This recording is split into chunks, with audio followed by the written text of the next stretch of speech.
आज संमेश शिखर की ये स्थिति क्यों हुई? क्या 80 से पहले ये स्थिति थी या 80 के बाद हुई? 100 करोड़ रुपए भी दे लेना तो मिट्टी में चले जाएंगे, किसी काम नहीं आएंगे। पैसे की आवत बढ़ गई, लेकिन जैन समाज गिरावट की ओर जा रहा है। सोशल मीडिया पर जैन समाज के सबसे लोकप्रिय जैन न्यूज चैनल की ओर से सुबह 8 बजे आपके पास माघ शुक्ल अष्टमी पावन दिन महापर्व के दिन सादर जय जिनेंद्र 8 फरवरी को आपके पास।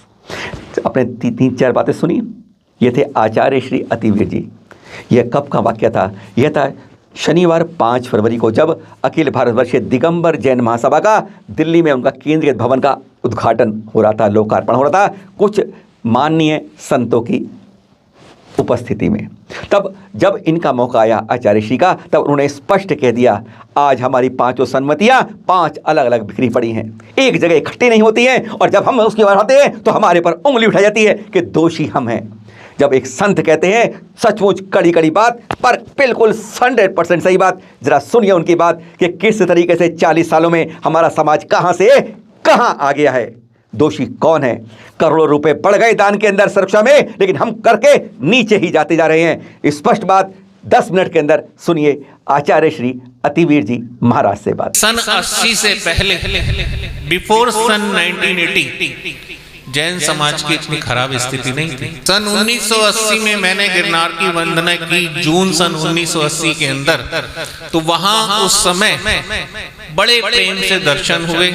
5वें चौक पे हमने बकायदा द्रव्य से पूजा की और फिर नीचे आए, कोई गड़बड़ नहीं थी। ये सारी गड़बड़ कहां से हुई है? जब हम संस्थावाद में अटक गए। पहले पंथों के नाम पर बटे हम लोग, फिर संतों के नाम पर बटे, और अब संस्थाओं के नाम पर बंटवारे शुरू हो गए। ऐसा क्यों नहीं हो सकता कि हम एक समन्वय समिति बनाएं और सरकार में अगर कोई भी हमारी बात रखी जाए तो वो समन्वय समिति के लेटर पैड से जाए, ताकि सरकार को सोचने पे मजबूर होना पड़े कि इतने बड़े वर्ग का एक पत्र हमारे पास आया है तो इस पे ध्यान देना पड़ेगा। उन दिनों जो जीर्णोद्धार हुए, उसके बाद बता सकते हो कितने जीर्णोद्धार हुए? विपुलाचल पर्वत पर जो काम किया गया साहु शांति प्रसाद जी के नेतृत्व में, आप बता सकते हो किसी एक क्षेत्र का विकास ऐसा हुआ हो? यहाँ तक कि क्या संमेश शिखर का विकास भी हम ऐसा कर पाए? हम डिंडोरा तो पीट लेते हैं, हम शोर तो मचा लेते हैं, बात तो जैनत्व की करते हैं, लेकिन करने के लिए हमारे पास है कितना? आप बताइए मुझे। आज संमेश शिखर की ये स्थिति क्यों हुई? क्या 80 से पहले ये स्थिति थी या 80 के बाद हुई? चाहे वो दिल्ली की समाज हो, चाहे वो हिंदुस्तान की समाज हो, बिना नायक के चल रही है। आज अगर हम लोग चल रहे हैं तो दिशाहीन चल रहे हैं, नेतृत्व विहीन चल रहे हैं, और हम यहाँ कितने करोड़ रुपए इकट्ठे कर लें, लेकिन जब तक हमारे पास एक कुशल नेतृत्व दिल्ली में नहीं होगा, एक कुशल नेतृत्व राष्ट्रीय स्तर पर नहीं होगा, आप 100 करोड़ रुपए भी दे लेना तो मिट्टी में चले जाएंगे, किसी काम नहीं आएंगे। मात्र तालियां बजा के एक दूसरे का सम्मान करके आप खुश हो जाना, लेकिन वो जैन समाज को पीछे ही खींचेगा, आगे नहीं लेके जाएगा। नहीं तो 40 साल का इतिहास अपने आप में उठाकर देख लो। डॉक्टर DCN साक्षात बैठे हैं सामने। सन 80 से पहले का जैन समाज का इतिहास और आज वर्तमान का जैन समाज उठाकर देख लो कि पैसे की आवत बढ़ गई, लेकिन जैन समाज गिरावट की ओर जा रहा है। कारण सिर्फ इतना ही है कि 5-5 फीट के गड्ढे खोदे जा रहे हैं।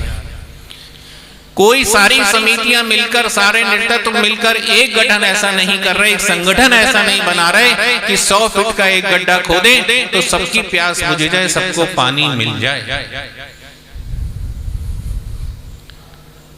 तो फिर क्या हो रहा है कि आज अगर हम भवन के लिए भी खर्च कर रहे हैं तो महासभा का भवन, मैं कहता हूं दिगंबर जैन समाज का भवन बनाएं, और भवन भी 5 मंजिला बनाएं, और 5 समिति के एक मंजिल हो, अपना अपना ऑफिस चलाएं, और ऊपर 6ठी मंजिल के ऊपर समन्वय समिति का ऑफिस हो कि अगर सरकार में कोई लेटर जाए तो समन्वय समिति से जाएगा, नीचे की 5 मंजिल से कोई लेटर नहीं जाएगा। तब मान के चलना कि आपका संगठन बन गया, आपकी आवाज सरकार में सुनी जाएगी। नहीं तो यहाँ बैठकर कितनी तालियां बजा लेना, हकीकत के धरातल पे खड़े हो जाओ तो आज अपने मंदिरों की स्थिति देख लो। मंदारगिरी पहाड़ की स्थिति देखी आपने?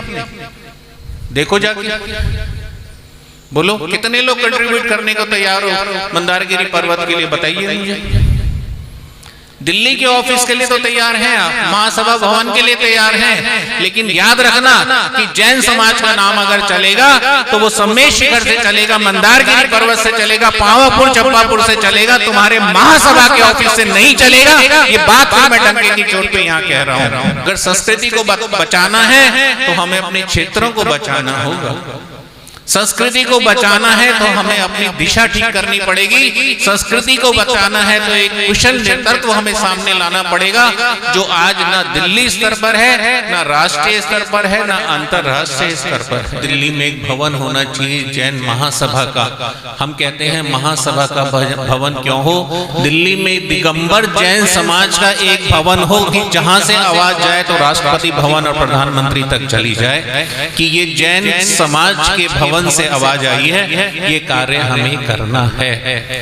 आज आपको बताएं, आज से लगभग 10 वर्ष पहले अब्दुल कलाम आजाद के पास जिस टाइम दिल्ली समाज पहुंचा कि महावीर जयंती मनाना चाहते हैं, तो आपको सुन के ताज्जुब होगा कि अब्दुल कलाम आजाद जी ने पूछा था कि आप कौन से समाज से हो,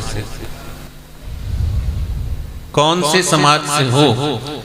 तो पूछा गया कि आपका तात्पर्य, बोले आप ये मत समझना कि मुझे नहीं मालूम, आप कितने वर्गों में बटे हुए हो, महासमिति अलग आती है, महासभा अलग आती है, दिल्ली वाले अलग आते हैं, श्वेतांबर अलग आते हैं, मूर्ति पूजक अलग आते हैं, 13 पंथ वाले अलग आते हैं। आप कहां से आए हो ये बताओ, आप ये बताओ कहां से आए हो, आप समझ लीजिएगा बात। आज भी हम यहाँ बात कर रहे हैं तो महासभा की कर रहे हैं कि महासभा का भवन बने। एक महासभा के भवन से लेटर पहुंच जाएगा, दूसरा यहाँ खंडेलवाल समाज से लेटर पहुंचेगा, तीसरा श्वेतांबर जो समाज का ऑफिस है वहां से पहुंचेगा, पांचवा महासमिति से पहुंचेगा, और छठा दिल्ली जैन समाज अपना लेके पहुंचेगा, और छठा सातवां प्राचीन श्री अग्रवाल दिगंबर जैन पंचायत, एक रोहिणी महासभा, एक जमुना पार।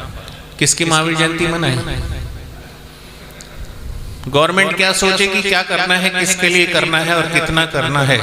लेकिन वहीं जब एक लेटर जाता है कल्याण जी आनंद जी ट्रस्ट से, तो गवर्नमेंट को सोचने पे मजबूर होना पड़ता है कि ये लेटर वहां से आया है तो हमें इस कार्य को करना ही करना है। और हम चाहे कितनी तालियां पीट लें यहाँ पर, लेकिन आज हम लोग उनसे बहुत पीछे हैं।